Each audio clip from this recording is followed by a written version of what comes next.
Hello and welcome to a Bergkamp Wonderland and Arsenal podcast. I'm Gimli and tonight my guests are, first up, he's the yin to my yang and ABW's producer. It's Danny the GFP. Hello, Danny.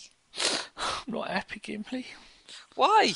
Well, you know when you see a bird and you really fancy that bird and you admire her from a distance, and then you see on the news that she's gone and got herself some twat of a boyfriend. Are you talking about Gail Platt again? No, I'm talking about Mr. Klopp. Oh no. He's gone up there, hasn't he? He has. Oh, Hey, so Danny. sad. What? Danny, Yeah. you should have flown to my army and given him a Shut shot. up, you're not supposed to talk You're yet. not here yet. You've ruined the surprise. You're not here yet. Get back behind the sofa quickly before they realise. Right, hold on. Sorry. Oh, now Fife's done it. Now they know he's here as well. I don't know what was going on there. Oh no, that's all right. We've just about got round. Well, I'm sad because he's gone there, and that means he will never be able to come to us, and he'll turn to shit. Well, he's blatantly going to drive Liverpool into the ground, and then when he's looking for a new club, we just won't come in for him because he's done such a bad job with a shit team. You've said some wise words there. So. Effectively, he's marked his managerial career card. Done. He's ruined. Okay, next up, we can beat Bayern Munich. We've done it twice before. Park 5. Chaps, how's everyone doing? Hello. How are you? Long time no speak. Well, that's because we've had a bloody kerfuffle just getting Skype going for the last hour. We were an hour late because of you, so the listeners will get this an hour late. Would you like to apologise to them beforehand? The best things come to those who wait, but I'm extremely sorry for the delay, guys, and we hope to make it up to you. Yes, hopefully so, with the content over the course of the next hour. Next up, the latest member of ABW and officially making his debut as a full panellist. It's Goonaholic David. Hello, Dave. Hi, how's everybody doing? Very well, thank you. I'm David? just hoping myself that if Klopp does arrive, someone said on Twitter yesterday, so I'm not going to lay claim to this, but I do hope his wife's name is Clipperty. That's... I've got no words for it.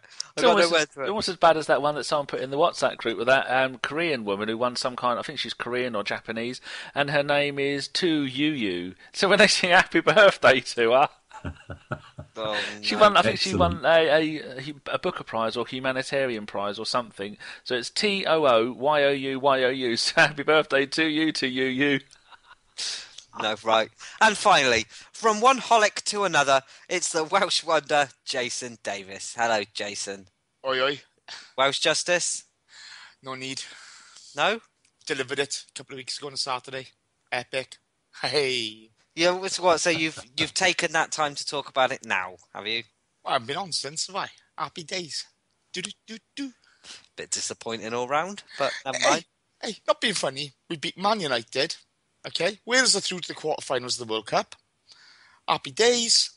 I'm quite at ease with everything. So the baseball bat is back in the cabinet. Yeah. Till the next Arsenal European game. Yeah, well, it's But- more than likely it will be making an appearance after that. We not a problem. We can do Oh, of course we can. Right, first up, as we always do, let's go over to Danny for all of the scores and a loan watch. And I have done it properly this time because Thank God for that. last week I forgot to do it, and I've made it a little bit quicker as well. Premier League, Carl Jenkinson started and scored in West Ham's 2-2 draw at Sunderland. Well done, Carl. You are brilliant. Serge Gnabry not in the squad as Crystal Palace beat West Brom 2-0. Bit of a shame that. Jaime Martinez, he seems to be the number one for Wolves at the moment, and they're on a fantastic run. He started in a 3-0 home win against Huddersfield Town. In brackets I've put, he has now let in one goal in his last 4 games. It's brilliant to see our young goalkeeper doing so well, and I've got a little bit of a soft spot for Wolves, so it's good to see them doing well. Ashley Maitland-Niles, Conservative. someone asked us, Luca asked us why we had to do those, so I think OG put a link and then I put a thing that, remember his name, who did it? Oh God, I know his name. Bloke who's got the PS4. He came on once, he did the Zelalem song for us. I cannot remember his name, I've known him for about 5 years. Is it Ian someone? That's it, Ian. Yes, he's so I put Luca a link to the ZLM songs. It's bloody brilliant. And right, so there you go. He started in the 2-0 away loss to Blackburn Rovers. Ipswich are having on a bit of a down run at the moment, which isn't good. Chukwucha Atcom. He came on as a 74th. Atcom. Yeah, whatever you say that. I've spoken to him and he says no. It's the other way around. Came on as a 74th minute sub in a 1-0 win away at Nottingham Forest. Isaac Hayden not in the squad. John Terrell, Birmingham City, unused sub in the 2-0 away win at Leeds United. Again, I could win away at Leeds. It's terrible. What a massive club lingering in the second league. You were going to say something else there. No, we like John. He's brilliant. Finally, Wellington Silva, Bolton Wanderers, came on as a sub in the 80th minute and scored his first goal in English football as they lost 4-3 away at QPR. And apparently that was a ding-dong of a game. Lovely jubbly. Did anyone see the goals? No. Muted myself when I burped there. See? Classy. League One, Dan Crowley, Barnsley, came on as an 80th minute sub in the 2-1 loss at Doncaster Rovers. And Donny Rovers are rubbish, so they should have beat them. Washek Szczesny started in the 4-2 away win at Palermo, which is good to see that he's back. And do you see, apparently some of the goals he let in the Champions League where they lost to Bati Borisov was absolutely unbelievable. Back to his Arsenal form. Right, here we go. He got it hard in the batty. He did. Is that it? No, we got the Yaya Sanogo. Guess what? Still, no one knows where he is. He's not. No, Eva isn't even tweeting me to let me know that he's not even in the squad at all. And Ajax lost 2-1 at home to PSV, or Vey, as I think you say in Dutchland. And Gideon's LLM. Nah. Thank you very much, Jace. He wasn't in the squad as Rangers had a 3-1 home win over Falkirk. Rangers now played 9-1-9. They're looking dead certs to get back to the Premier League.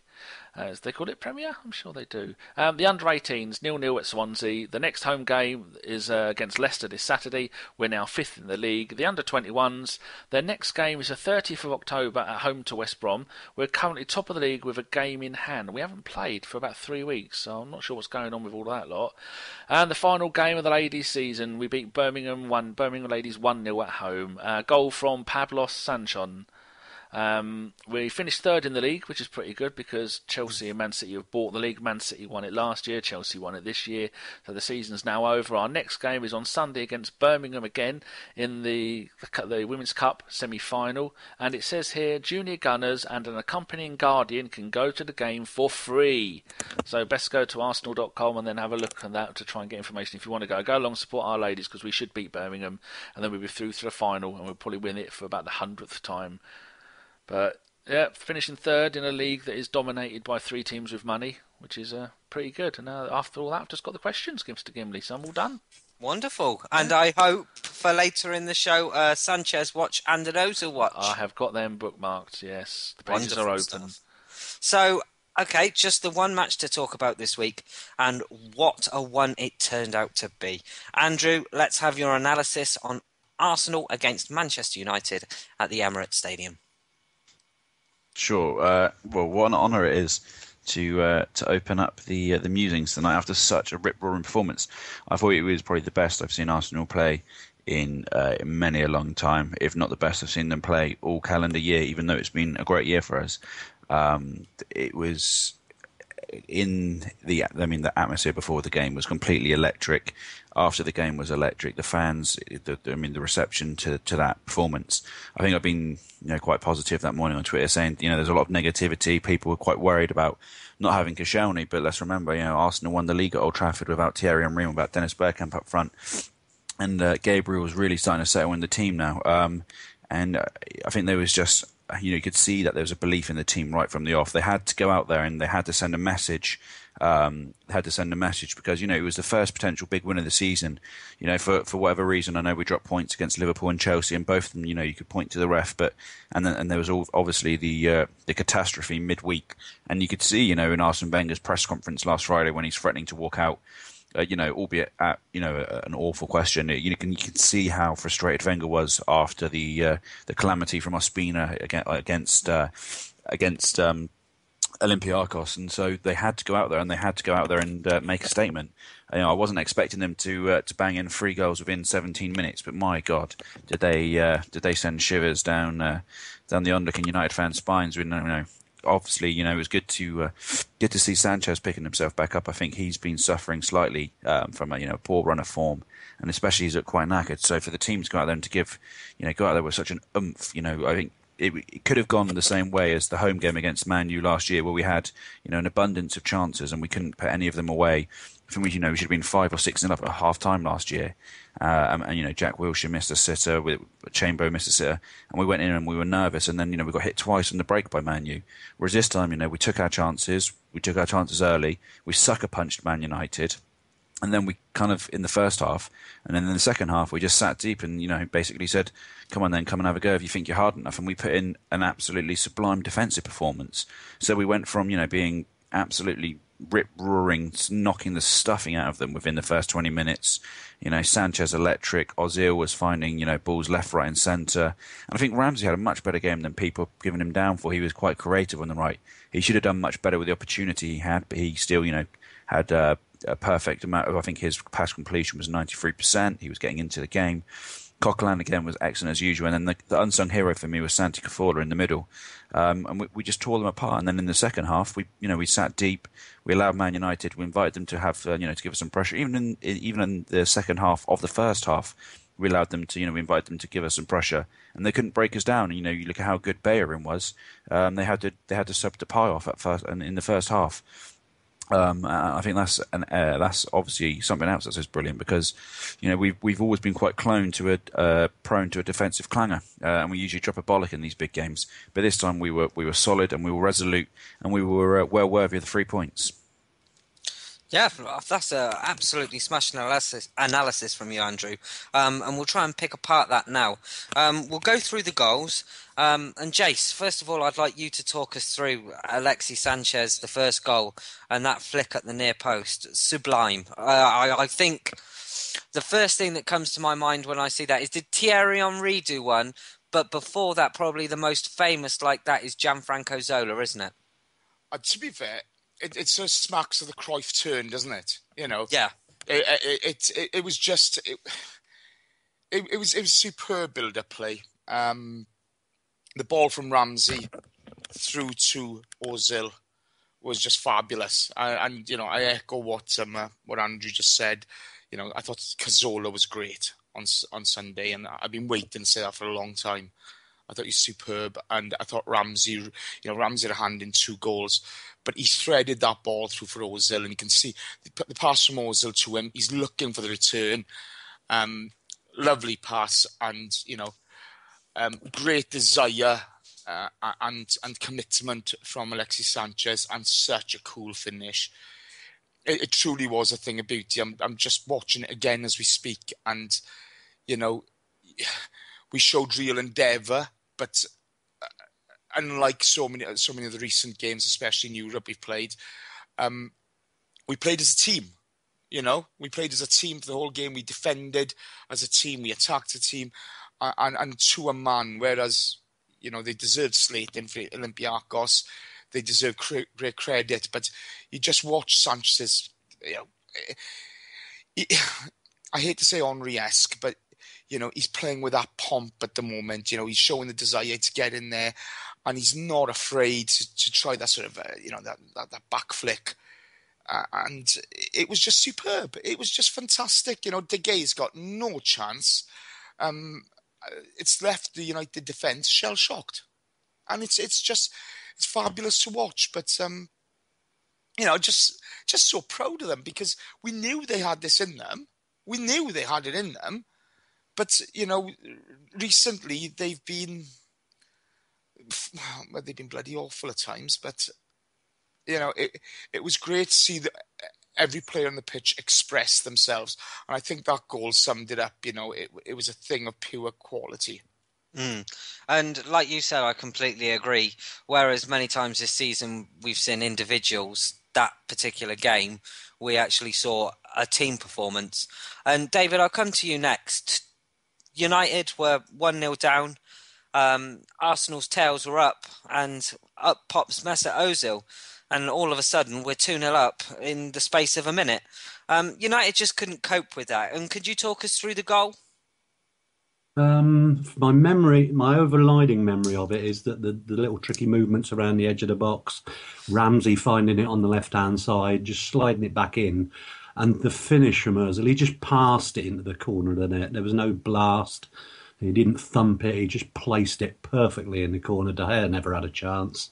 And it, from where we were, because of course I'm sitting pretty near the halfway line in what is usually a pretty quiet area, for 2 goals to go in the first 7 minutes, everyone was going absolutely berserk. And it was a fabulous feeling because I think coming into it, we kind of had this feeling that Arsenal had proved last season to get results against our supposed peers, that we had to put in a strong defensive performance and hit them on the break in much the way that they've done to us over the last, 4 years since we've beaten them, isn't it? But I thought our performance in that first half an hour was unexpectedly on the front foot. We closed them down, pressured the ball wherever they were on the park, didn't give them time to settle, and did to them what they've been doing to us for so long. That was such a joy to see. And thereafter, well, we'll get on to, I'm sure. Yeah, exactly. It just didn't seem like that they could cope with, the combination up front of Sanchez and Walcott and Ozil, the passing, the movement, the pace. Darmian, who is, an Italian, what is he, left back or right back? But he made him look like Sunday League. Well, they had Ashley Young at left back, didn't they? Which was also helpful. Yes, of course. So he was there. Danny, I'd like to come to you to talk about the third and final goal of the day, which was Alexis Sanchez's screamer. What a way to round it up, wasn't it? Well, if you're gonna score a goal against, for me, which is our biggest historical rivals, then what a way to go. But before that, I just want to say how pleasing it was with the first goal that we attacked down the right-hand side, because we've been very quiet down the right-hand side this season. I thought that shows that Bellerin hasn't been shackled with his right back positioning, because Ramsey starting on the right but having to drift in. I can't remember the last time that we looked so attacking. So went down the right hand side, got really into the box, and they cleared it out. Then we attacked again down the right hand side, and I don't think they were expecting that. I don't think any team was expecting us to do anything on the right, because it's always going down the left hand side, isn't it? And so that was really nice to see. I think the Ramsey Bellerin combination on the right hand side worked really well for that first goal. And the second goal was just, the third goal was just brilliant. The way that Sanchez, that's something else I noticed about the first goal. When we were attacking, I have a vision in my head, like a freeze frame-ish, slow motion freeze frame of I think it was Sanchez running through, and Walcott running through all the Man United defenders. And I'm thinking, well, any moment now they're going to try and tackle him, they're going to try and stop him, and that's exactly what happened for the third goal again, because we broke over from the right, and then Sanchez put it over to the left, and then on the edge of the box, and then he went past again 4 or 5 players and spanked it into the top right hand corner. And I thought it was Ian Wright used to say, or someone used to say, that when you want, if you put the ball in, if you've got enough confidence to put the ball in the top right hand corner or top left hand corner, no goalkeeper is ever going to be able to reach it, because all goalkeepers always try and stay in the centre, don't they? So then they've got a 50% chance to try and go for it. But the original ball from the right hand side, I can't remember who put the ball in, and then it's off to someone in the, I think it was who was it in the middle that got the ball? It might have been Theo. It was Rambo to Theo. Yeah. To Sanchez. And then Sanchez come in from the left-hand side, almost dead centre of the 18-yard box, and just put it in the top right-hand corner. Yeah, that's just an absolute wonderful. I thought Ramsey played brilliantly, but the thing for me for the whole game was how good Theo was. I said it on the radio show that normally when your team, we scored all those goals in the space of about 10-15 minutes, didn't we? I know the first two were only less than a minute apart. But normally when you see that your team's scoring goals, the striker is going to be quite selfish and going, there's a chance here for me to bag a few goals here. Theo didn't. Theo just stayed back. He kept doing the supplying and the running back and the going wide and then giving it in. win, and at no point did he get selfish with the ball. And I thought that game, for me, had showed that Theo has got what it takes to almost play the Giroud role up front, as in not just a striker, as in someone who is willing to help out the rest of the team, because that's a lot of stuff what makes Giroud's game so hard for him, because he's doing so much trying to help the rest of the team. And I think Theo was absolutely fantastic at the weekend, and I think that one game saw more maturity from there than I've seen him ever before. And also, not to forget, he did actually track back a lot as well. He was part of every wave of attack that went forward. He was somewhere abouts, and if I remember correctly, he did a lovely sliding tackle to go through Schweinsteiger, I believe it was, to win the ball back and set up another attack. Everyone seems to be doing. Everyone knows that if you drop back, someone else will take your place, and then you can push forward. And then when you've done that, you give it to someone else. You go back into your own position. And I think a match of the day said something like, Sanchez has now scored more goals in his last 2 Premier League games, which would be 3 against Leicester, and that's 5, than he has in his last, I think, 20 odd games. And that just shows how much ability it is. And I think after this international break, did he go away for Chile? No, that's going to be fantastic then, isn't it? Because that means he's going to get another 10 days off, and he's just going to come back even better than ever. And we're only 2 points behind Man City. Wow. I think it's on. It's back on. It's back. I want to come in there on Danny's point about Walcott, and one thing I think, I don't know what you guys picked up on, but one area where we kind of, and one big question around Arsene Wenger is always around his ability as a tactical manager. And I'm not an AKB and I'm not a wob, and I think the whole situation really pisses me off when people just focus solely on Wenger. But I think on Sunday we really did see Wenger win the tactical battle, and the emergence of Wenger's tactical nous there, but simply playing Walcott, that pace that the threat of the pace that he puts on opposition teams. We saw, the United defence, they sat back quite deep because they were scared of Walcott, and probably even Sanchez too, and it left so much exposure between Schweinsteiger and Carrick in the middle, who both of them are now, the wrong side of 30. Neither of them can keep up with the pace like our midfield can. And we had so much space there open up for us just because the defence was sitting deep, and it allowed so much room for Ozil, for Ramsey to come into, Sanchez to run into, to exploit. I think that was something that Arsenal worked very well. We moved into channels, we moved in between the space so well, and we completely battered them in that final third and our key passes in that area, in that link up. And I think that's down to down to the pace of Walcott and the sheer constant threat he was posing throughout the game. He was tireless. He worked tirelessly on Sunday, and it was brilliant to see. He had a bit of bite about him, didn't he? And to be fair, our passing on Sunday was exceptional. We didn't lose the ball too often. And we made the right passes at the right times. The decision making, which has been so poor in recent weeks in Europe, especially, was on the money, and as you say, we capitalised on that. But to be fair to Theo, I thought he was fantastic. I totally agree with you, Fife. He was tireless, and he had a bit of bite about him. Can I make a point about the fact that Fife was just saying about the Carrick and the Schweinsteiger didn't look that good? In the summer, we wanted one more defensive-minded defender. Man United went and bought 2 along with Carrick, and that means either they're all getting half games, or like quite often Schweinsteiger will come on or off for Schneiderlin. So they've got 3 players vying for one position most of the time, unless they're going to occasionally play 2 of them at the same time. But then you've still got what is going to be a top-class player not playing a game. So these players are never going to be fully match fit if you keep doing it, because you can't rotate 3 players. For when you're playing at home, they probably play 1, and when they might play away, they might play 2 of them. You've got too many players and not enough positions, and so I think that showed with Carrick, because he didn't look like he was on his game like he normally would be this time of the season, because they brought in 2 players in his position. No, I mean, it's very true. Just from start to finish, it looked a classy outfit.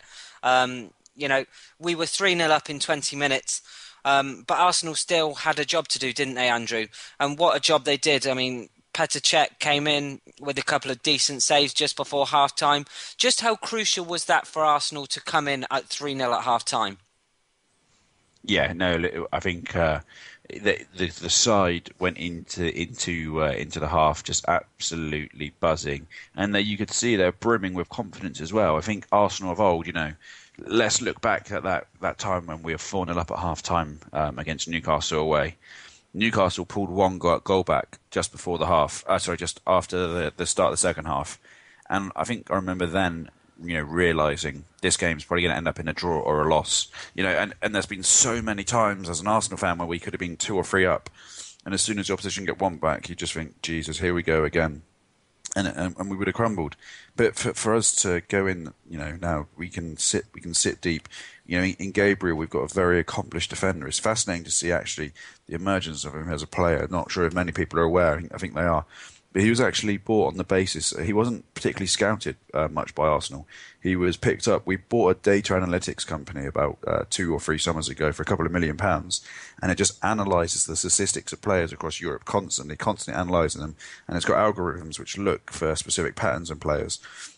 And it was actually, so Gabriel, when we were looking for a centre-back back in January, was picked up using this data tool effectively, and kind of just shows, the emergence of fintech companies and fintech technology in football, which is pretty fascinating to me.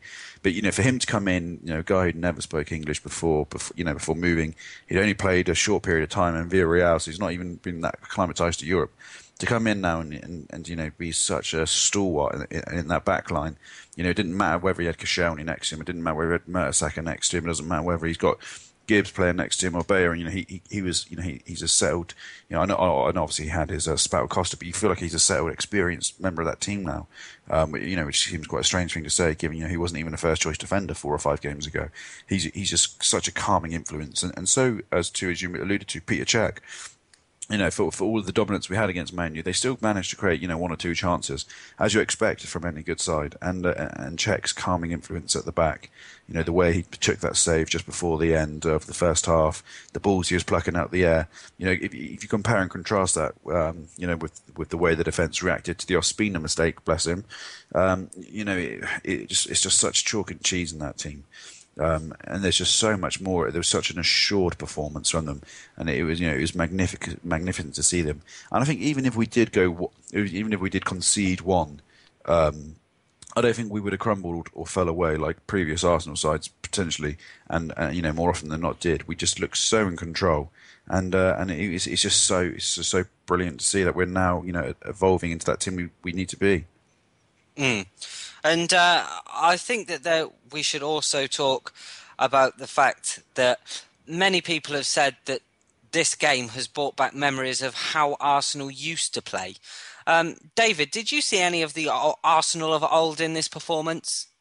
Yeah, most definitely. For the first half an hour, I thought that was what was most surprising about it. We played the way that we usually want to play, but thereafter the discipline to, rather than go gung-ho and risk doing what we did against Newcastle, against Tottenham at home in that 4-4. Just the entire disciplined performance that they put together in the second half. When you think about it, and I hear the praise for Petr Cech, and I think he did all the things that everybody's saying, he was a calming influence and the rest of it.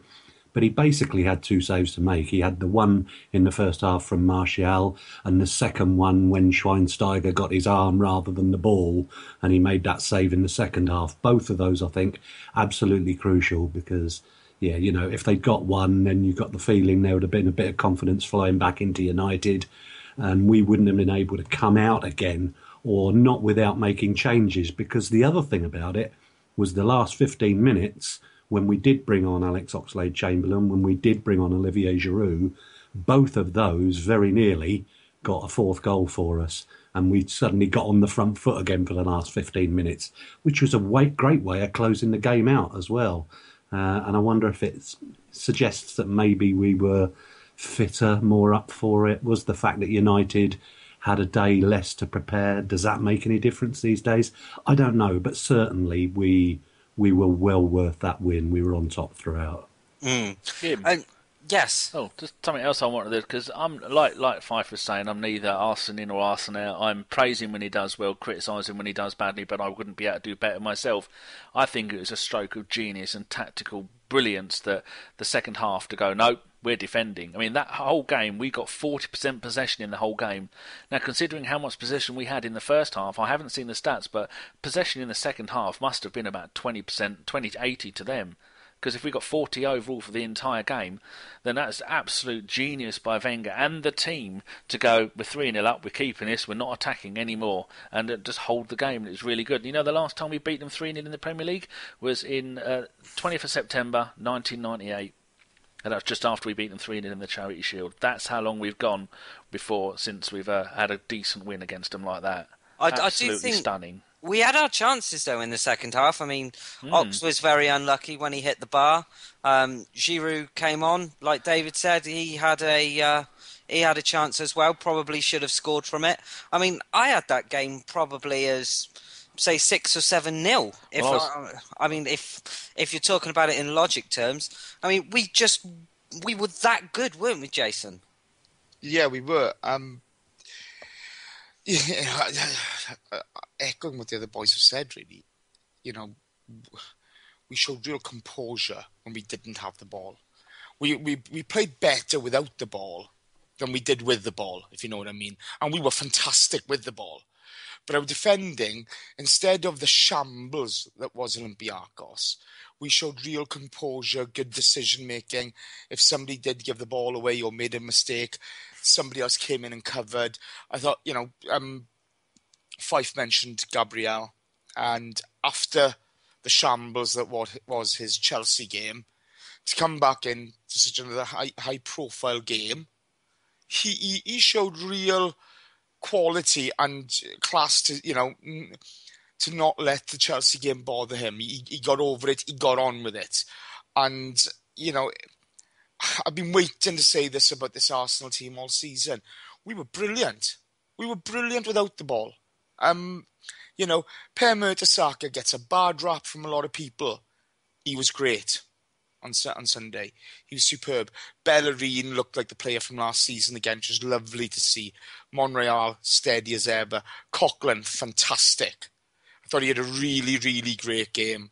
I thought Santi Cazorla showed us what he's all about, you know, when they got tight on him, instead of sort of giving the ball away like he did at Old Trafford in the league game last season. Pinpoint pass, you know, he'd get us moving again. Ramsey was superb, you know, he had a hand in 2 of the goals, you know, he was great. I don't know why people are having a pop at him. I think it's just a need to have a go at somebody, you know. Yeah, he should have finished the volley he had, but if you look at his foot and the angle, it happens, you know. Sometimes they go in, sometimes they don't. He didn't get it right on that occasion. The Sanchez, Ozil and Walcott, I thought were electric. I thought they're fantastic. You know, tireless, all 3 of them. But the whole team was tireless in the way they played and the way they worked hard for each other. You know, it was a proper team performance. And it was the first one, you know, I don't think the Leicester game was a proper team performance. It was a good performance. But I thought it was just end to end. It was madness at times. But this one's a proper team performance. Obviously, Arsène's had to react to the Olympiacos, and I think he's laid the law down, which I wish he'd do a bit more often. You know, I wish he'd do it a bit more often with these guys. And they've responded in the right way. And, you know, Ox came on, did well, unlucky with hitting the bar. And Giroud was a bit unlucky with it. Well, was he unlucky? I don't know. But I'm quite glad they stayed at 3-0 anyway. Definitely so. Andrew, I will come to you next. And Jason said about Arsene Wenger sitting down and giving the players a bit of a dressing down after the Olympiacos defeat. There were rumours going about that he'd had quite a stern word with all of them. And do you think that was anything to do with this performance? Yeah, I mean, I think you certainly see the way the players came out of the block, and you could see the aggression. I mean, I was talking to a couple of journalists after the Arsenal Supporters Trust meeting in the week, and they both were, you know, one of the chief correspondents of the Daily Mirror for Arsenal commented you could see Wenger physically came out, and you could see he was angry, and he came out into that peer press conference a little bit too angry. I think obviously, you know, I made my view quite clear on Twitter that, you know, threatening to walk out of a press conference, I didn't feel was particularly the right thing to do. I understand why, you know, he'd want to set up boundaries with journalists, but you could see nonetheless, you could see he was fired up. And I think a lot of that was down to, you know, just the abysmal performance they put in against Olympiacos. which was shambolic and to some degree embarrassing. You look pulling back an equaliser twice and then conceding within quick succession behind them. It's just catastrophic, and Arsenal shouldn't be going into these positions. And Wenger, for all the defending he does on the camera for his players, and you wouldn't expect him to do otherwise. He's a very passionate manager, and he loves this club. And whether you love Wenger or you hate Wenger, no one can question his passion for Arsenal. This new Arsenal 2.0 is his baby, and I think when he sees players not putting in the effort that he puts in, it hurts him. Just like it hurts him when players leave Arsenal because they leave his project. You saw the time he completely blanked Clichy. You've seen, we've heard about how he's been rude to people like Mark Overmars. He is a very passionate man, and he loves Arsenal. And I think it's fair to say he put an absolute rocket up their arse after the game in the week, and you could just see the way the players came out, and the way they reacted to it. I think was it Fabregas who once spoke before about how I think they were losing at home to Hull. And he said, he's never seen Wenger lose it like that before. So we know he's got it in his locker to go and have a go at them. Maybe he doesn't do as much as people think or as much as he should. But, they certainly reacted well, and they certainly reacted the way in which we wanted them to. And 3 goals in 17 minutes, you can't ask for anything more against Manchester United. No. And Danny, over to you for the Alexis watch.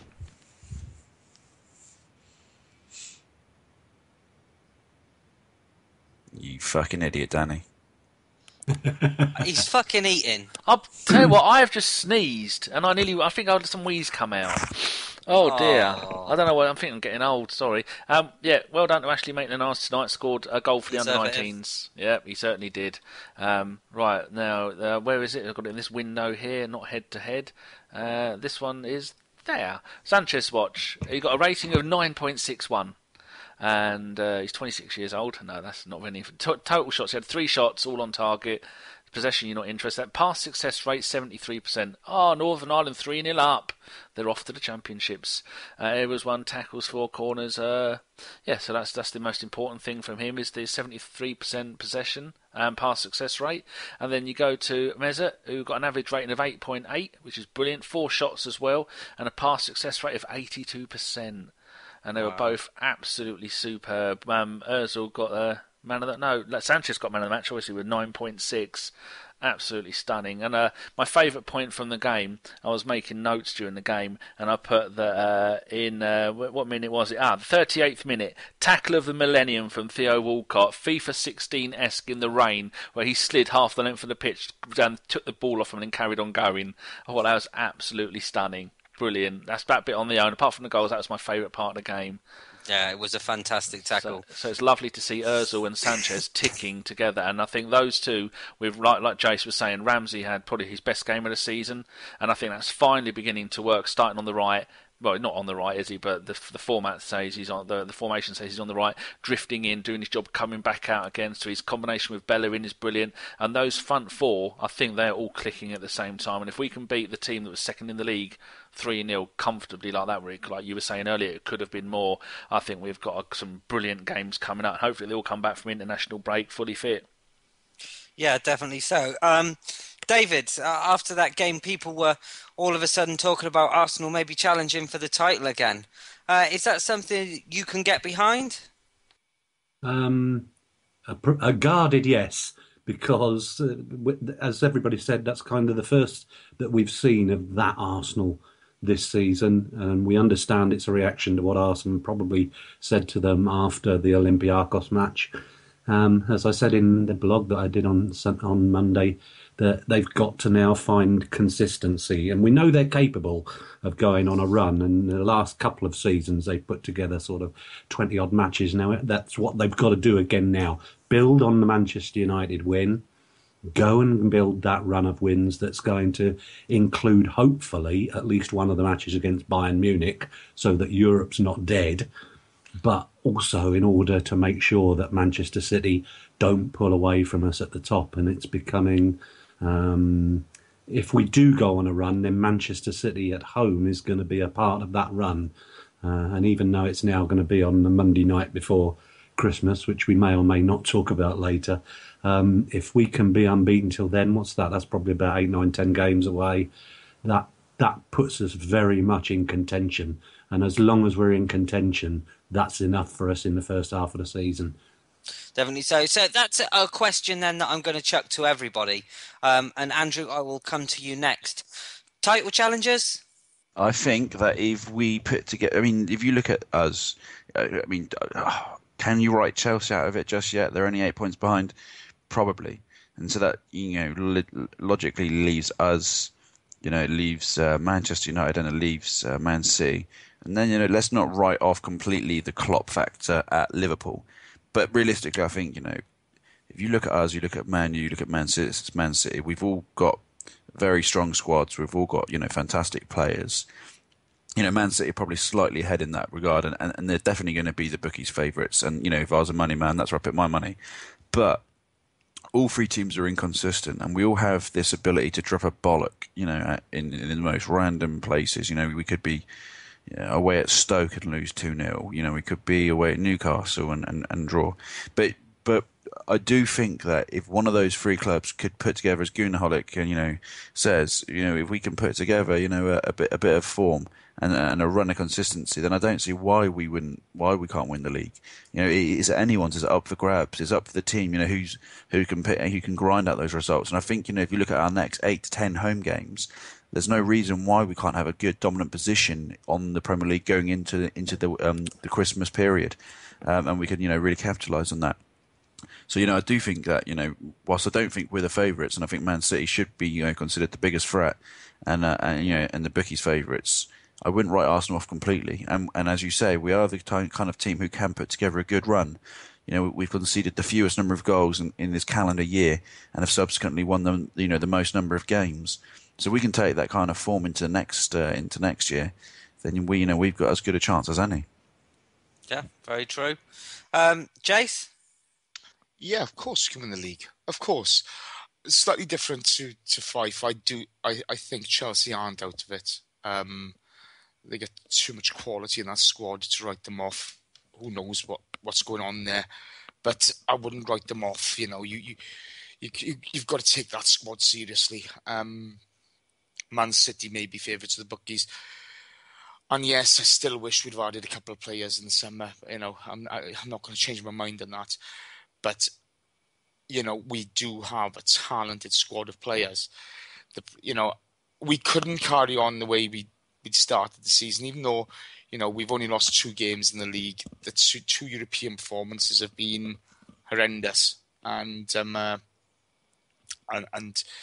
really knocked the stuffing out of us. And we up until Sunday, we hadn't really played well. Even though we'd won a few games and what have you, and one draw and the 2 losses, we hadn't played well. And it's only a matter of time until we do start playing well. And hopefully that win on Sunday can galvanise us to put a run of games together. Danny's just put in the group: Watford away, Everton home, Sheffield Wednesday away, Swansea away. You've got to be winning those games. Those games are a must-win for us.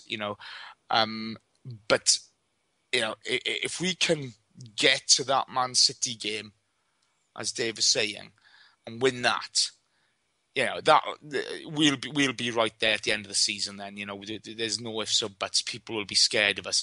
You got to look at this fixture last season. We played United off the park, but we couldn't buy a goal. This year, 3 early goals, shut up shop. Come and have a go if you think you're hard enough, as Fife said, and they weren't. So there's no reason why we can't win the league. I think I always think we can win the league. Okay, every single season, you could have Douglas Bader in goal for us, and I think we can win the league. Okay, but why not? Why not? Danny?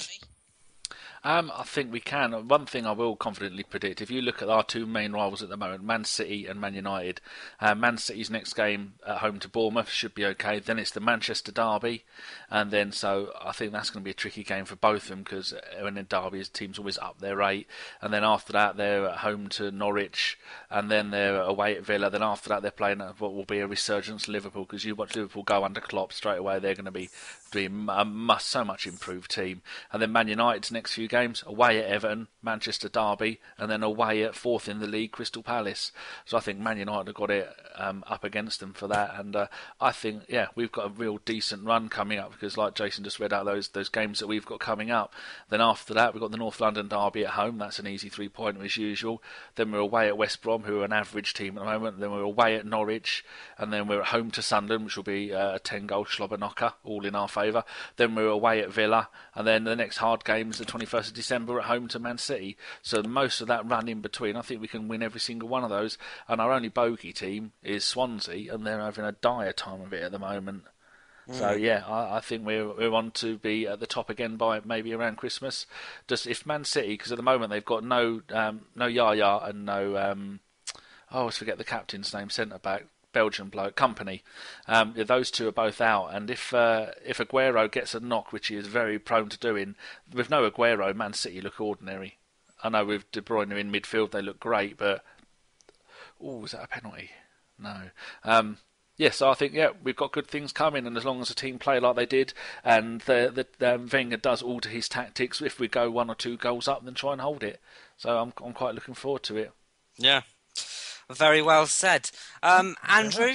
I'm going to finish off this segment then by going to you. I understand you want to talk about the 20s plenty that happened at the weekend.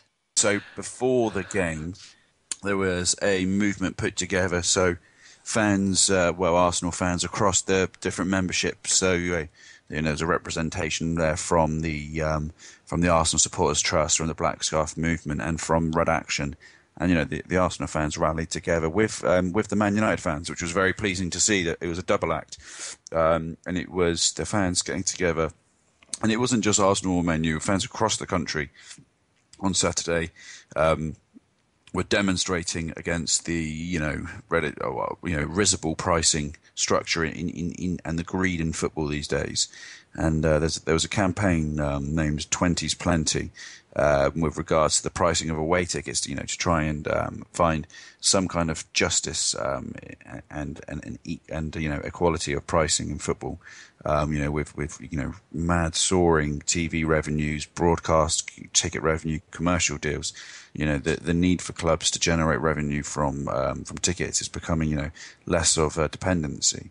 And we've seen fans have been priced out. It's something that people like Mark King have been very, especially taking very special attention to, and it was a fantastic display of unionship between Arsenal and Manchester United fans and fans up and down the country, getting behind what's a brilliant cause.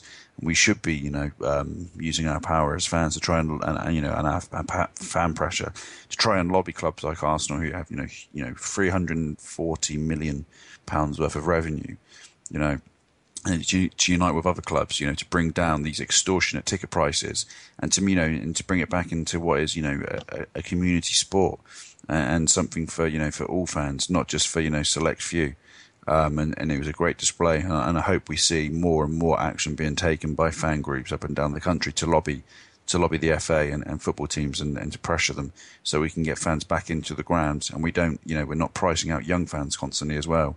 The age of fans in grounds is rising, and because of it, the atmosphere is suffering, and we need to see, a lifeblood of youth getting back to games.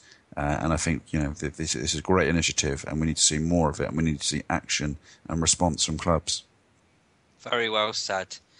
Right then, Danny, it's a fairly simple show tonight, so yes. We'll go straight over to you for the best of the Twitter questions. Oh, you've had a very good response today, you lovely, beautiful creatures. This first one is from Boy Beats 82. I'm not sure what the hell that means. I hope he doesn't beat 82 people. Do you think a 4-3-1-2 formation could work, allowing Rambo to play in central midfield and Ozil to play behind Theo and Sanchez? Mr. Gimli, what do you think? Sorry, I missed that. I was typing. What were you typing? I was typing. Sorry, Jace, I just saw this. Actually, that's a very good point. Jace. You're all over the place, mate. I am all over the place. Jace, why don't you come in on the ticket bit that Andrew just did? Oh, okay, yeah. Sorry, it wasn't the ticket bit I wanted to come in on quickly. Sorry, there's been a lot of... saucy. I do apologise. What are you going to come on? Robin Van Persie's career. Or lack of. Lack of career. I don't know if anybody's seen the headlines about Robin van Persie this week, okay? But his attitude of Fenerbahce and just the way he conducts himself in general, I'm so happy that fucktard is getting what he deserves. The Judas bastard is having his comeuppance, and I am so happy. And you can see he's not happy. He's, Robin, we don't want you back.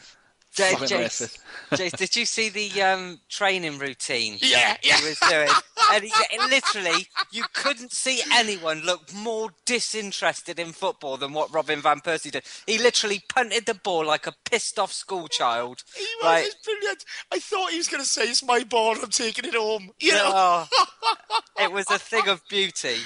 Oh. No, he's went to Fenerbahce for Champions League football. They got knocked out of the Champions League in the qualifiers. They've only won one game in the last 5. And if I go down and have a look at his goals, he may have scored 3 goals in 7 league games for Fenerbahce. But overall, he's got none in the 2. No, they haven't played in the domestic. Oh, there you go. The Champions League, no goals in 1 game in the Champions. And then the UEFA Cup, he's got 1 in 4. And I've heard a rumour the little child inside him, the little boy, has been taken away by social services. Let's hope they're putting him up with Jimmy Savile. Oh no, it's such a beautiful thing to see him and happy. He could have been a legend with us. He could have been a legend. He left because he's a little prick. He still could have been playing up front now, Jace. Yeah, absolutely. We wouldn't be moaning about one to the striker, would we? We'd have one. But for 1 game in 6, yeah. Fuck him. Grey-haired. Sorry, Robin who? Yeah, exactly. Well said, Dave. I hope his hamstring goes again. Sorry, that's all I wanted to say. Okay, right. Questions. So Beats Boy 82 Gimli was asking, should we play? What do you think of a 4-3-1-2 formation? The usual back 4, with a central midfield 3 of probably Rambo, Santi, and Mad Frankie, with Ozil playing behind a Sanchez and a Theo. What would you think of that formation? Do you think it would work? I thought the way that we played against Man United was superb, having Walcott spearheading the attack, with Ozil playing just behind, Ramsey on the wing cutting in, and Sanchez on the other side doing the same thing. I just think that with the amount of pace that's in the side, it would be absolutely criminal for us not to utilise it. So any kind of formation where we can make the most of a Sanchez and Ramsey in his playmaking role, where he can cut in from the wing. Like I said, the formation and the tactics used against Man United, I honestly don't believe that there would have been a team in the world that would have been able to put up with us that day. Well, it is a bad time to ask the question, but it's a question that I've been thinking about all season. How we start off, how it's set up in the pre-match TV thing, what have you, has no effect on actually what happens on the pitch. Our movement is pretty fluid and attacked. We change formation constantly. The one thing we lack at times is a bit of width, because Ramsey comes in a lot. He's asked to come in a lot. And so Sanchez giving us that width. So unless Bellerin's bombing up the right-hand side, we do seem to lack a bit of width. But, we... As Dave said, Wenger relies on football intelligence, and he expects players to be able to work it out themselves on the park. So I don't really think formation is as big a deal as is made out by a lot of people. How we start and how we actually play are 2 different things.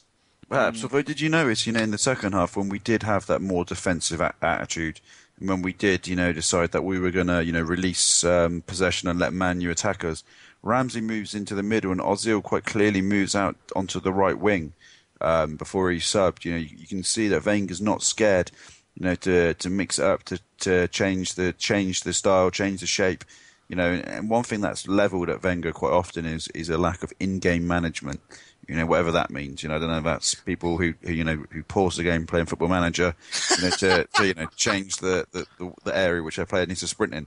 But we do. That is one thing, isn't it? But people say about Wenger, he's got no in-game management, and it's kind of one of those trendy football hipster words, which probably doesn't mean anything. But we did see on this weekend, Arsenal were very much two very different sides. We went from this, Gaelic, Galliant, flair side to a team which would have given George Graham a boner. To that defensive capability, and you could see Ramsey moved into the middle, Ozil moved out wide, and then we didn't expose the gap in between Walcott and Schweinsteiger like we were talking about earlier. But the whole mentality of the team became a lot more compact. And we showed a lot of resistance, and so we've got the skill set there to be able to move players around the park in that position. And I think we used to do it back in 2013, actually, when we had Kaffola, Rosicky, Walcott, and Ozil all playing in midfield. They used to routinely move across and rotate in different positions, and that's one of the key strengths that we got, that fluidity in that middle. That as you say, Jason, we don't need to stick to rigid formations. Sometimes I would like to see us have a little bit more natural width on the right. I think Chamberlain does give us that when he plays, but he's just not been on form. Actually, a mate of mine, he bought a signed shirt at an auction where Chamberlain was on Monday. Off Chamberlain, and Chamberlain actually joked, don't worry, it's not going to smell because I've been on the bench all season, and it just shows, it just shows how good, how good that midfield's been. But and I think that one thing we do say is in-game management, but that I think we had that down to a fucking T on Sunday, and that's what gave us the 3 points. I think you're bang on, mate. Combined with that, if you. I don't mean to pick on Santi here, but he's not as athletic as Ramsey. So if you're going to want to defend, and you're going to pull Ozil across to the right hand side or pull him off and replace him, slipping Ramsey inside to get up and down to give Coughlin a bit of cover in the middle is always going to help you. But again, we can't ignore that we need width at times as well. And that's maybe one thing we have lacked this season is a bit of width. But you can't have it all with the players we got available, can you? My favourite in-game management from Wenger. Do you remember? I think it was 3 seasons ago now. It was the first season Giroud and Podolski played for us, and Gervinho was obviously up top in his second season. And it was probably the worst Arsenal side I've ever seen under Wenger. We were pretty poor. So there's quite a few games in the season where we'd be losing or drawing games at home. And it was comical. For the last 5-10 minutes of like at least 6 or 7 home games, Per Mertesacker went and played up front and left Vermaelen in centre-back by himself. And like the least agile, least technically gifted 6'7" guy, just doing nothing up front, offering nothing, but just like sheer presence. It was just the most ludicrous kind of Sam Allardyce school of management. But we had obviously limited strikers, and that was brilliant. Just watching, Mertesacker throwing around limbs and shapes like he was Fellaini for 10 minutes every so often. Like he's on the dance floor. Yeah, it's absolute class. But to be honest, this thing of in-game management and what have you, and a lot of people talk about it and whatnot. But I you got an opinion, you do it. I got no problem with it. I try to respect every single person's opinion, but sometimes it's just, as you said, it's just hipsters stick to beat people with.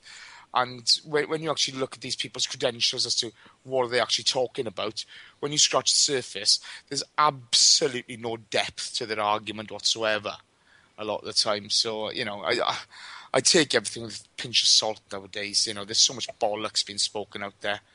You like to beat a hipster stick, don't you?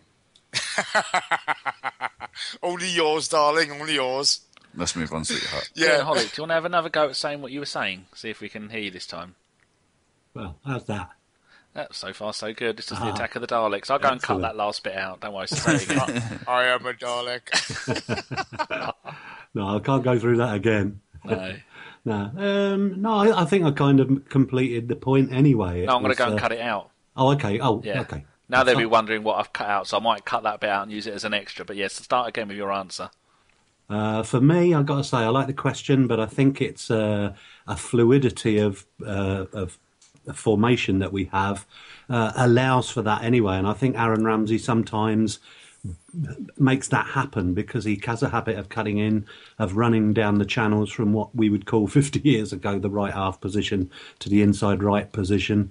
And I think that's a point that's been brought in by Arsene Wenger when he talks about intelligent players.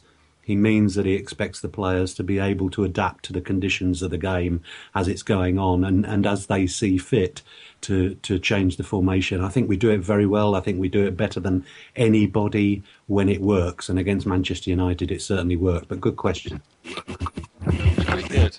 Right, next question is going to be from Yazid, who is at Al-Ferayyan, and I think he might well be in Saudi Arabia because I've had a few chats with him. Nice bloke, holding a gun in his photo, so don't annoy him. He says, what do you believe the Ox has to do to reach the next level, Mr. Gimli? I don't know. I think a lot of what his game will be with game time. At the moment, I can't see him getting that game time, but he's literally just got to take every opportunity that comes his way. We all know what he can do. He's a quality player. He's had world class written over him for years and years and years. He's been hampered with a few injuries. So my answer would probably be he's got to stay injury free to start with, and number two, he's got to take the chances when they're given to him. Very true, Jason. Yeah, sorry, pal. I think he needs to relax more. The guy's got a cracking attitude. He's got all the talent in the world. He sometimes plays too much heads down football instead of heads up football. He does need to improve his passing. I don't think his passing this season has been great. But I think he needs to relax and enjoy his football. I think he's putting too much pressure on himself. There's been some horrible defensive moments with him recently. He needs to improve his concentration levels. But that's only going to come if he relaxes and starts enjoying his football. If he starts playing heads-up football and gives a simple pass rather than trying to take on the world so often, he'll take that pressure off himself and he'll grow in. I do agree he needs to stay injury-free, but that's beyond his control. What is in his control is relaxing and just working at his game, and just keep on doing, just keep on having a go and just trying to enjoy himself. For all that football's high pressure, when you start out playing football as a kid, it's all about just enjoying yourself and having some fun, and that's what it should be. So if he does that, I'm sure he'll become world class. Oh, that's good. Yeah. Mr. Fife. Here's a true little story for you. My best friend from school, his girlfriend actually used to date the Ox, or that's a bit of a strong term. She was seeing the Ox kind of, slightly, but she actually broke things off with him to be with my best friend. And so maybe the Ox just needs to get over that. I don't know, maybe he's holding it against my best friend still.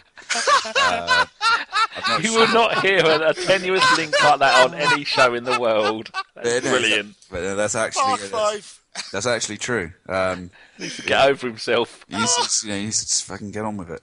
It was years ago, Ox. You don't need to be in that person doorstep anymore. No, I think for me that is actually a true story. But the Ox, for me, he just needs to concentrate on his own product. When he gets the ball and he runs with his head down and he runs at people and he charges at people, he is scary. We saw what he was like against Man United away in the FA Cup last year. Back in late February, early March, that Monday night game. When he took on 4 or 5 players and put that ball through for Nacho Monreal.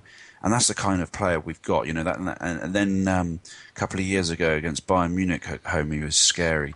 AC Milan at home, when he was only a wee nipper and he got that penalty for us and we nearly made it through if it wasn't for Robin van Fuckface missing that, that opportunity right, in the second half. He's got, as I think Jason said, he's got all the talent in the world, but for me it's just his composure that sometimes lacks. Sometimes the balls he puts over, a washy.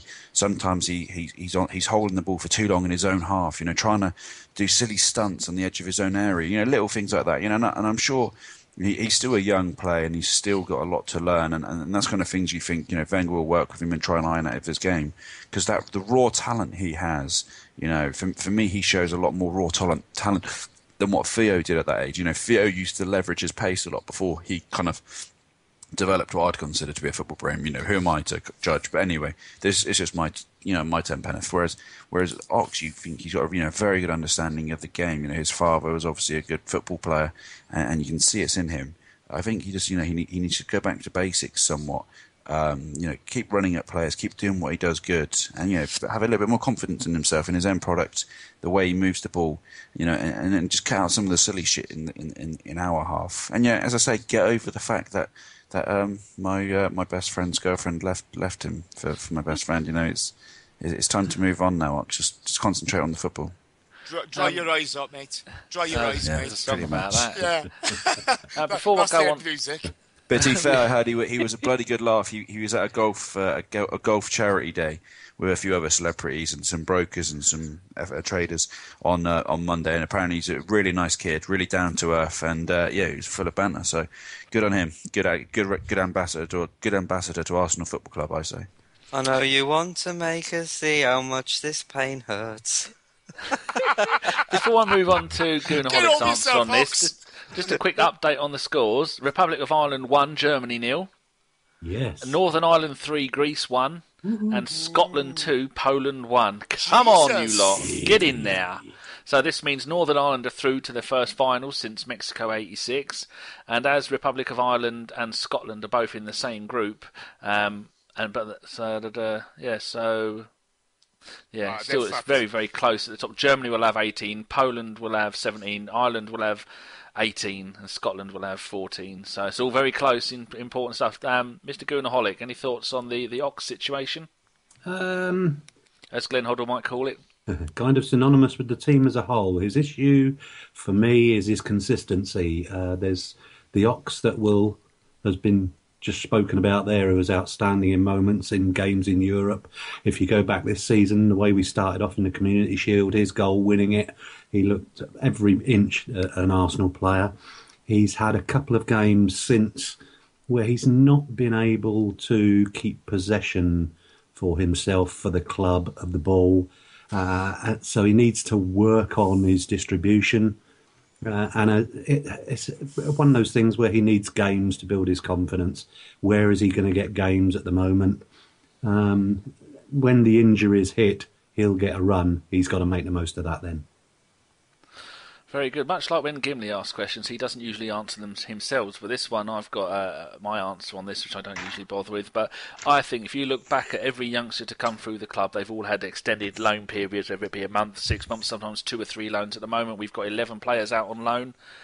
The Ox and Theo, I think, have missed out by not having extended periods out on loan at a Premier League club. You look at how good it did for Wilshere being at Bolton, and all these other players that we've got out at the moment that are all doing wonderful. And I think if the Ox would have had maybe even an entire season loan, maybe back at Southampton, because all their players have been stolen, maybe not right now, but maybe last season, but even this season he could have done it. I think it's getting that. Look at how much it's done. Well, it has done Jenkinson having those 2 extended runs at West Ham being their number 1 right back. I think it's doing wonders for him, and only making him more likely to have an Arsenal career after that. And I think players like Theo and Chambers and the Ox could all do with, not Theo anymore because it's too late because he's the first team regular. But there's other 2 I think they could do with extended runners on loan because they come to us at such young ages. They've never been a regular first team player anywhere, have they? Because when the Ox was first team at Southampton, they were playing in the 3rd tier of English football. So I think that's a quick question on Jenkinson, just where you mentioned him. Can we call him back at any point this season, like in January at all? I don't think we usually can. I think it's usually it's a season loan, and I think if a club has to pay, I think they probably pay £500,000 to get him on loan. Yeah. And then I know when Liverpool had Origi on loan last season, they had to pay about 1.2 million to cancel the loan and get him back. So maybe in an emergency. The only reason I ask is because Debussy, I'm not convinced that he's going to want to stay if he's on the bench. It's apparently after the Community Shield final, when he found out he was on the bench, he told Venue he wants to move away. He wants it to fight. He wants his place guaranteed for for the Euros. And I don't think he was selected for the French squad this week. So that's going to be, the performances of Bayern. There's no way Debussy's going to get his place back anytime soon, pending, no injuries. And so, it just concerns me slightly, and that he might want to try and push for an emergency loan move somewhere in January, somewhere like, Lyon or somewhere where he can get his face in front of the French national team, because he's not going to want to be, keeping the bench warm. He's a very good right back as Debussy, and he's got his international place to consider. So I wouldn't be too surprised if he ambled for a move away, and rather than buying a right back with Jenkinson doing well, is Wenger prepared to maybe bring him back and let him fight with Bayern. But we'll have to see on that one. But yeah, I think that could be a saga that could run out. Plus, if we're ever going to get any kind of money back for Debussy, what do we pay for him? 12, 13 million pounds? I reckon you could still get 6 or 7 maybe from. He's 30 years old, yeah. So if we're going to get any kind of money back, then it really maybe needs to be now. And I would love to see Jenkinson and Bellerin as our 2 right backs, but what do we know? Did you see the hat that Jenkinson was wearing the other day at the fight? Jesus, all the Arsenal players turned up in suits, and he's dressed like some Shoreditch hipster with a fucking fishbowl on his hat. The least flashy player going. Yeah. King of Bants. Oh, well. We've missed him. Congratulations, Northern. They've just won 3-1. They're through to the finals. Lovely jubbly. Oh, well done. Yes, well done. So I think we've got a few listeners in Northern Ireland. Didn't you say there was one, Gimli? Was it? I was talking about him earlier on. Fife. No, me. No, Jason. Yeah, who did you say it was? I was going to give him a shout out later. Oh, we'll save it for then. Yeah. Oh God, that'll draw them in. Right. No. Okay, this one is from Luca. Everyone say Bok Luca. Bok Luca.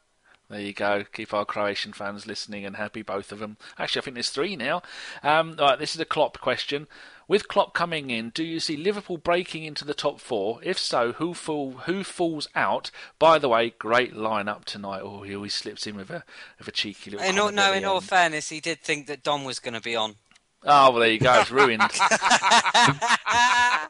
Right, Gimli, thoughts on Klopp? Go. Just overall disappointed he's gone to Liverpool, really. He's one of my favourite managers. I don't think you could have linked him with the Arsenal job, because it's quite clear that he's not going to stay out of management for that amount of time. The only way that you could look at it as a positive is if obviously Arsene Wenger goes and he wants to move on to bigger and better things, and the job becomes available. But no, all round very, very sad that he's gone to Liverpool. I actually think that he will turn Liverpool into a half-decent team. But, this is football. Guardiola's still available. Or, here's one for you. Fucking Gary Monk. What kind of cunt would say something like that? Gary fucking Monk. Bald-headed kebab scoffing prick. That's another 50 quid in the swear jar. Excellent. Well done. You're a leading light. Just like crop rotation in the 14th century. Over to Mr. Davies on this one. Fair enough. Matthew Harris. At MWHARRIS 28, I guess, earlier on to the podcast, is letting Klopp go to LFC a huge mischance. I don't give a damn about him going to Liverpool, to be honest. He's a good manager. They are a big-ish club, but they've struggled now for the last few years, haven't they? And the weight of expectation that's going to be on him up there, those scouts have gone bananas already, and they. Honestly, they're going to sign Royce and Hummels in January. Yeah. That's it. They're singing greatest team in Europe already, and he hasn't even started yet. They're already talking about the red wall, silly pricks. And this is the thing, they've got the same group of players that Rodgers had, and whatever your thoughts on Rodgers, he wasn't an imbecile. He may not be the greatest manager ever, but there's the same group of players there. They're not going to be able to attract just anybody. They're not going to, just because Klopp's gone there, they're not going to pull in the world's biggest names. They've only got so much money to spend as well. So the weight of expectation that's on him, combined with what he's got available to deliver, I'm not so sure he's going to turn it around overnight.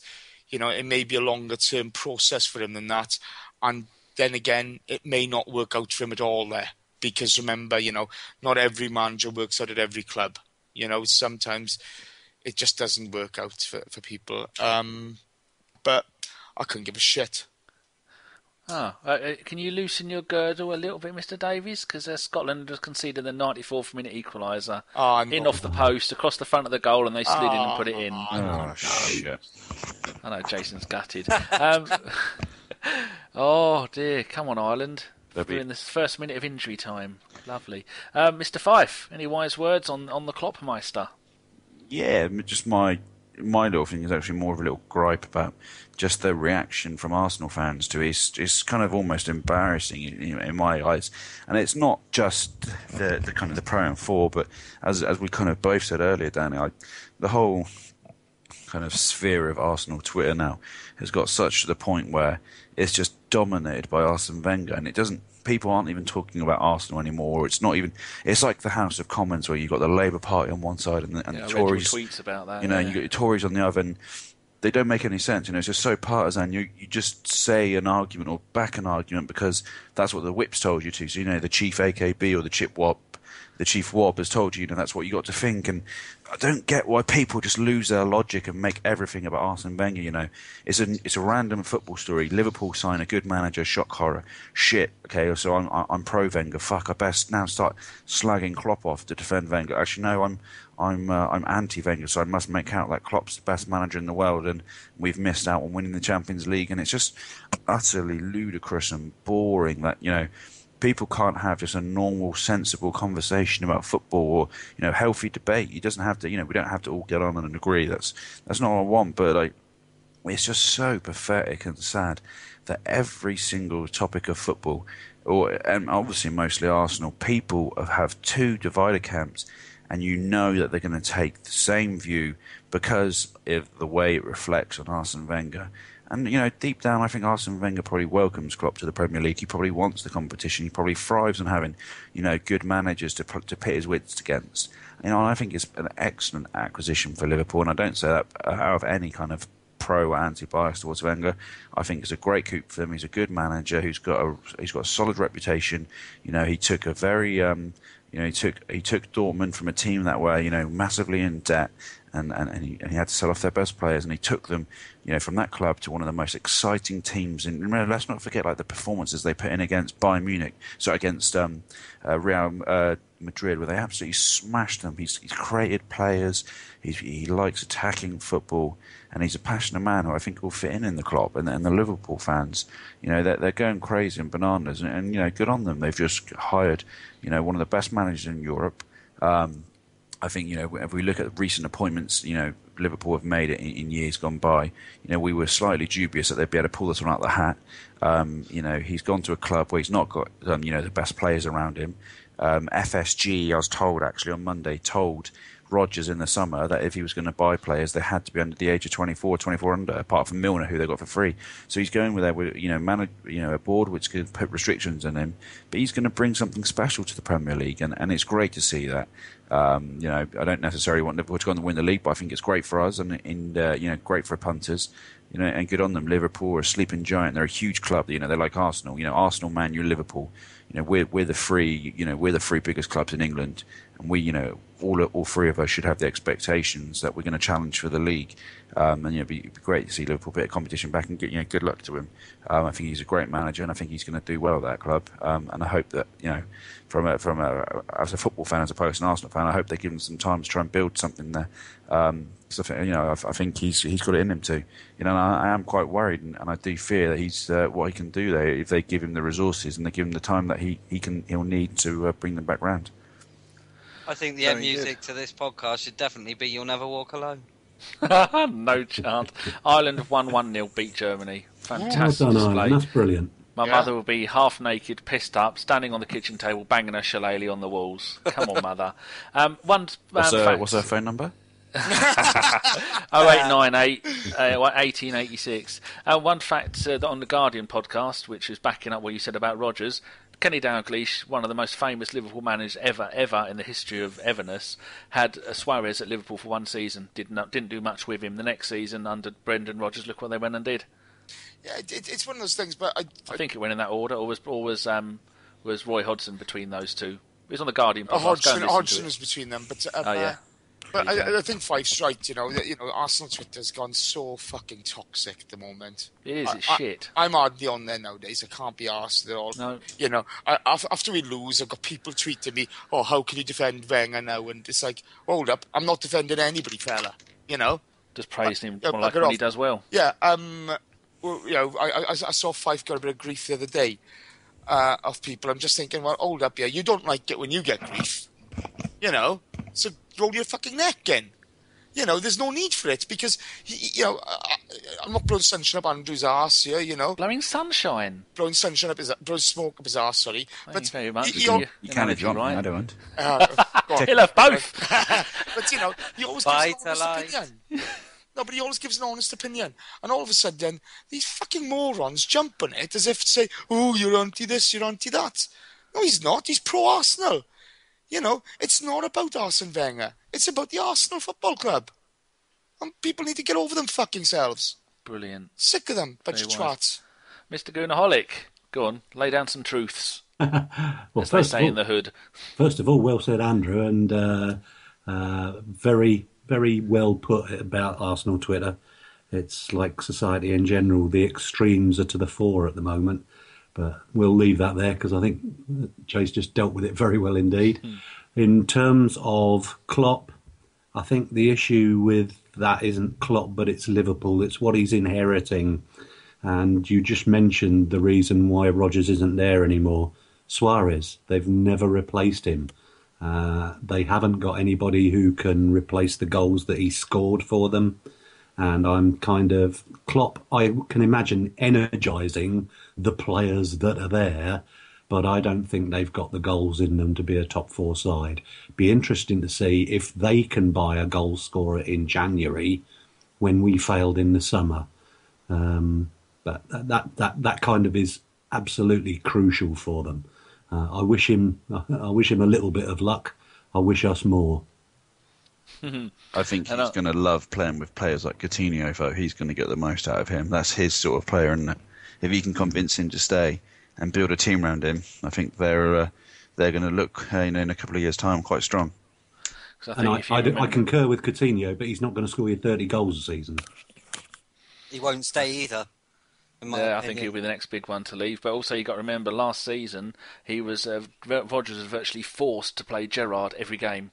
And Gerrard was it was holding them back in their rubbish. And personally, my thoughts on this: if I was a Liverpool fan, I'd be over the moon. Right, next question. This is going from one extreme to the other. From Daniel Stone 13. How does Wenger get away with being 2 players short every season, having been at the club for 19 years? Not as if he's getting his feet under the table, is it? Great pod, by the way. Oh, he tickles us with one hand and slaps us with the other. Gimli. How can he get away with it? Yeah. Well, he can't. He doesn't. I think the fans know that, these players need to be signed. It's pretty much the same old excuses all the time. But unfortunately, we're now stuck in a position where we can't do anything about that until January. So questions like this, I probably prefer not to answer them. Let's just enjoy the Man United win. Let's enjoy our team playing well for a change. And let's live for the moment. We'll see how he does in January, and hopefully there'll be some signings then. So definitely the glass is half full from me at this moment in time. Mr. Davis. It's one of those things. Look, I've said already this podcast, I still think we should have bought 2 more players in the summer, right? But it's not my head on the block here. He's the manager. Over the last however many years, every summer he has faced a different set of issues, dilemmas, or scenarios that he, to bring players in to do this, to do that. It's different every transfer window, isn't it? There's not always the same players available. There's not always the same amount of money in the bank. There's been times where we haven't had a pot to piss in.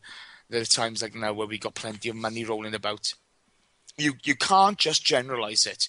You cannot just generalise it. And the bottom line, how can Wenger get away with this? How can Wenger get away with that? Let's make no bones about this. He's the greatest manager this club has ever had. He's invincible. We aren't. Okay? It gets to the point where, how can he get away with it? Come on, show the man a bit of respect as well. Does he make mistakes? Yes. Do you make mistakes in life? Yes, you do as well. That's the way of the world. It's not going to depend on the January's transfer window. Our season will be defined by what happens on the pitch. Do I want them to bring a couple more players in? Yes, I do.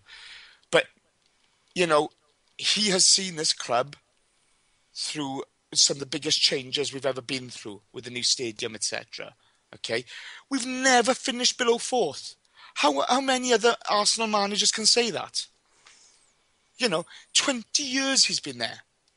Do I think he's dropped the ball on occasions? Yes, I do. Have I been annoyed at him on occasions? Yes, I have. But have a bit of respect for the man and what he's achieved. He's never finished below fourth. We're off the back of 2 trophies. 2 back-to-back FA Cups. He doesn't have to answer to you. He answers to the board. If he fails and we don't win, and we go 5 games at home without winning, the stadium will get toxic and that'll take care of itself, so to speak. 5 games, it's been 5 minutes without winning. Yeah, I know. But this is the point, It's a case of everybody's demanding answers from Arsene Wenger. What will define Arsene Wenger and this team is what happens on the pitch. We've just come off the back of beating United 3-0. But he doesn't get any credit for that, does he? With some. And with others, after we lose to Olympiacos, it wasn't his fault. Well, of course he has to carry the can when he lose. And of course he gets the plaudits when we win. I just find it gets to the point where I just feel, just fuck off everyone. I can't be arsed to this Arsene knows best and Wenger out shit. I'm sick of it, we're getting tweets, anybody but it. Anybody but it. Our greatest ever manager, fuck off. Can you follow that, Fife? Good luck. I don't think I have anything further to add. What's the next question? Oh, no, David, have you got anything to add to that? Only in as much as the question is not an unreasonable one, in as much as we all agree, regardless of what side of any imaginary fence you stand on, that we're probably a couple of players short of where we all want to be for Arsenal. The answer to your question is, why does he always get away with it?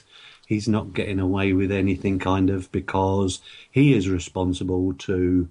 We have a single owner of the club.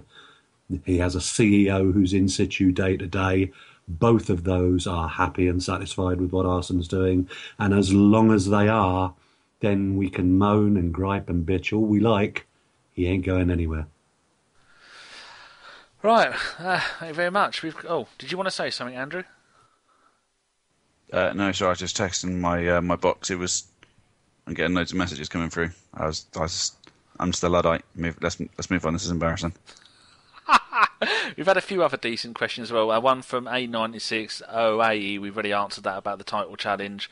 And there's a good one about Monreal, but we've been going for an hour and 50 minutes now, so about time we start wrapping this up, Mr. Gimli. Okay, so let's have... Are we going to do predictions for Watford yet, or is there going to be another podcast for predictions? I think we should save it because all our players could die on international duty, couldn't they? By the way, who got the Man United prediction right? I did. I said 3-0 Man United. So shout-outs then. So let's start with some shout-outs, and we'll go to you, Danny, first. All right, Staffan Selby, the Swedish bloke living from, I think he's got Canadian and Swedish parents living in London, bit of a geezer, is at the tall Blonde, BLONDE, and then the number 1. He has been kind enough to set up another branch of ABW. It's called hashtag ABW Pod Pro Team. If you play FIFA 16 on the Xbox One, then go and do a search for ABW Podcast, and then you'll see our pro team, and he's setting that up. He's in charge of it all, and I'm not going to do it. I'm going to be an unused sub because I'm crap at FIFA. But there's him, there's Tom, there's John, and there's a few other. I think Ellis Mellor's joined, and there's a few other. I think Akib might be joining. So yeah, go and have a search on FIFA Pro Teams for ABW Podcast. Send in a request, and we'll accept anybody because we're desperate. So cheers to Stefan for setting all that up. He's a good follow, he is. He is. He's a cheeky monkey. Yeah. Okay. And he sounds like Dotun Adebayo, which isn't a good thing. In the words of the Virgin Mary, come again? Yeah, thank you very much. Thank you. Jace? Mine's to Davy Boyd at BOYD_D1. He's a good guy, Davy. And he's going to be thrilled with Northern Ireland winning, beating Greece tonight. So congratulations, Davy boy. He sent us a question. Answer his question. Just only you, Jace. Yeah. From Davy Boyd. Do you think we shouldn't have taken a foot off the gas on Sunday and humiliated Man United, or should we have stepped with the clean sheet that we more vital? No. Make sense of that. I think we did exactly the right thing, Davy, because I got my prediction bang on the money. That's why I asked you and only you. First to score and 3-0. Happy days. 5 points for the Mr. Davies. Have Woof. a bit of that. A bit of positivity goes a long way. Not on Twitter, it don't. Okay, David? I'm going to have to give a shout out to my long-suffering neighbour, the guy who sits next to me in block 32 and has to put up with me bawling in his right ear hole for most of the season. Poor sod's going deaf in it now. It's at Jackster83, so as that sounds, Jackster 83 in numbers. Wonderful. Andrew? One guy who you mentioned earlier who asked a good question, Luca, who's at dream_shake, is a good guy to follow. As you mentioned, guy in Croatia, real passionate Arsenal fan.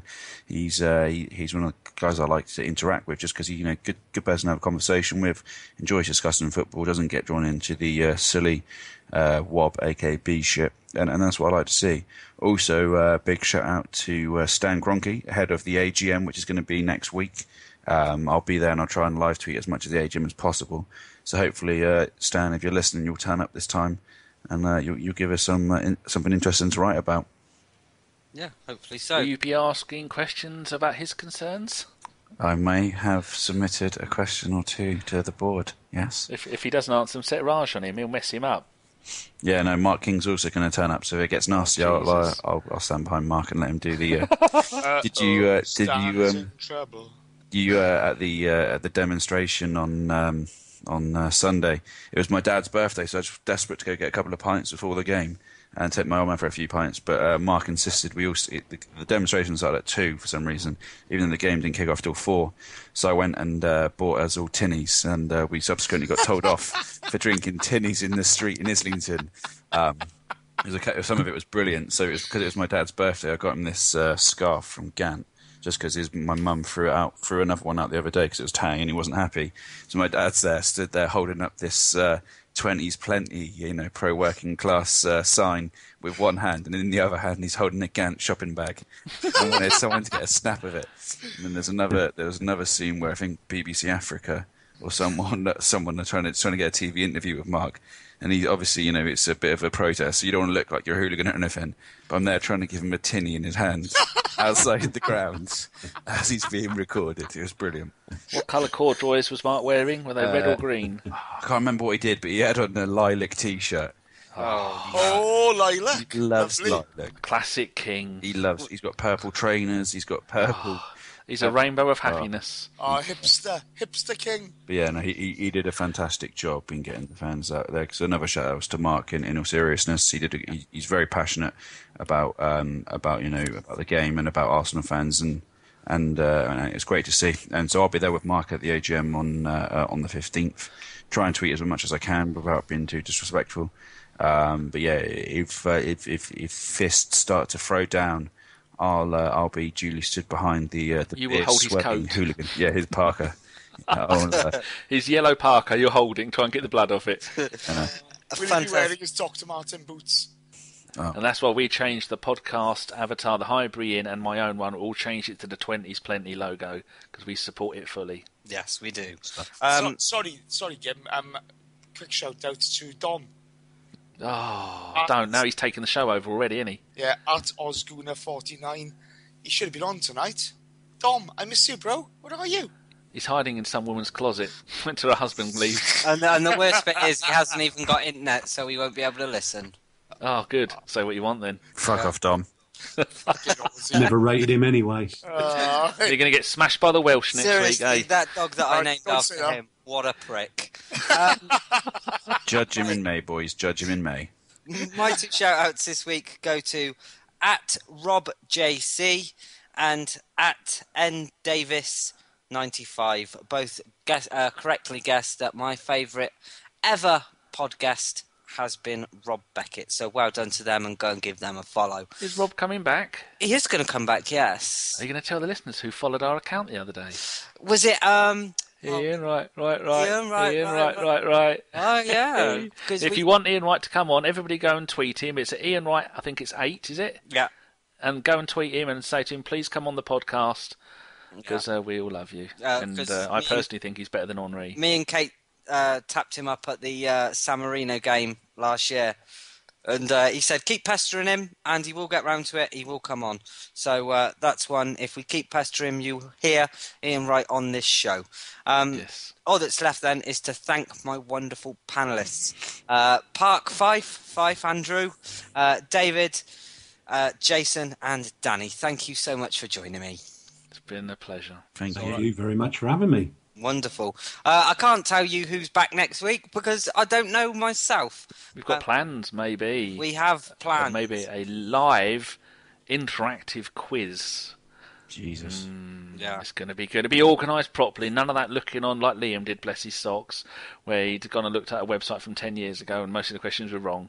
Yes. So it's going to be properly done by me, and we're going to have maybe a listeners team of 2 people, a bloggers team, a podcast team, and a radio team. Yes. And we're doing it live on YouTube. And there again, we might just not bother. Also, guys, I think we should say a big round of applause and thanks to our very own Chris, who managed to get some sneaky publicity for the Bergkamp Wonderland podcast in the who are local Plymouth Echo. Plymouth Echo. There she is. Cheers, oi. Plymouth Echo. Back page and page 53 if you've got it. So, The Echo or the Herald? It's It's all the same. It's 3 sailors bought it. Yeah. Not telling you what they used it for. it'll be. Oh, Kim. They still put fish and chips in newspapers down there, don't they? So maybe you're tearing into some Salt Vinegar Delights tonight. You might have a surprise. But yeah, thanks. you It was forgot- good, great stuff by Chris, spreading the word and spreading did. the Good love stuff. as our Thanks, Chris. I forgot to mention, Gim, the most important news that was announced on Monday. What's that? FBA. You pregnant? FBA. Oh, FBAs. Yeah. Yes. Oh, what's that then, Gim? Tell me. It's an award that we won last year that we've made it to the finalists Are we again. award winners? I thought we were shit. No, we're shitty award winners, aren't we? No, it's a shitty podcast with 1 T. That's how shitty we are. You can't even give us 2 T's. I just want to go and hang myself now that I'm being judged by such a thunder cunt. Oh Christ! My first ABW podcast was the night you won it last year. Yeah. I'm looking for the double. Hey, I tell you double, what. double. I tell you what, from that night, I text you boys, we won, innit? And I text G, and G never swears normally. Well, not till recently, anyway. No, not until recently. Not till recently, okay. No, it's every other word. But I've still got the text here now because he goes, "Fuck off!" He goes, "Yeah, we won, G." Oh, is that G is for Jeff Arsenal? Yeah, That's another shout out, actually. A true gentleman. He bought me dinner on Monday. So thank you. He did. It was very kind. I went to go and split bill with him. I took out my card and he'd already settled in cash, the geezer.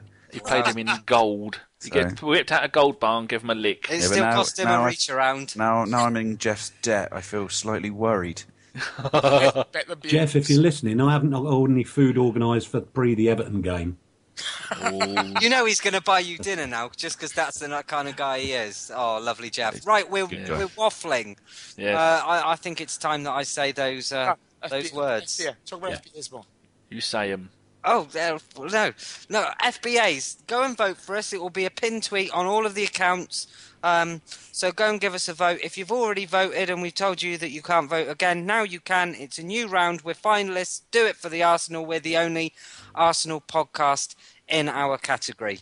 So that was a Bergkamp Wonderland podcast. Thank you so much for listening. And keep it Arsenal. Good night. No, cheeky monkeys. You had to say it, didn't you? I have to say it every time. Every time. You can't help yourself, can you? Me and Joe Rogan, that's the only ones who care. Dave, I apologise for the swearing, but it just had to happen.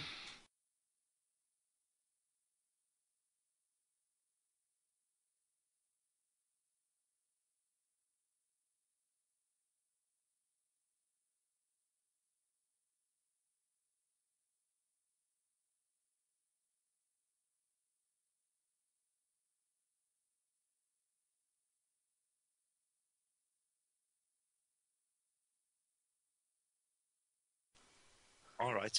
There we go. 1, 2, 3, 4, 5. Jace. 1, 2, 3, 4, 5. 1, 2, 3, 4, 5. Gimli. 1, 2, 3, 4, 5. I was like, OJ was here. 1, 2, 3, 4, 5. David. 1, 2, 3, 4, 5. Hey! I can count to 3 in Irish. Heindol tree. That's all I I can know. do it in Japanese. Ishni sansi go. I can do it Irish as well. 1, 2, 3. Hello. 1, 2, 3. Hello, me mother. I can Jordan's say. got it. I can say a whore's lady garden, as my mum calls me. A whore's melt. That means a whore's C word. What could get rid of me with no fucking wheels? I think another one. I think it was Osgundoris, which is shut the door. Oscar and Doris. Well, she just says these things, and I've got no idea what she's on about. Haindo tree. And that's, I think, what other ones? Poog my horn is kiss my arse. And I'm just thinking, the only things my mum has taught me is how to swear and close the door. To be fair, that's all you need to know in life.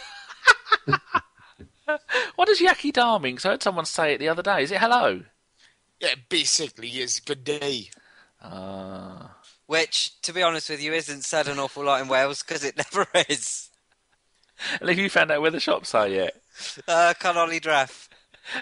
Canol a dref. That's why no one tells you where the shops are. They just look at him like he's an idiot. Fucking hell. Let me stand up for Jace here. I was in Cardiff for the 4th day of the test match and it was the best day ever. I fried.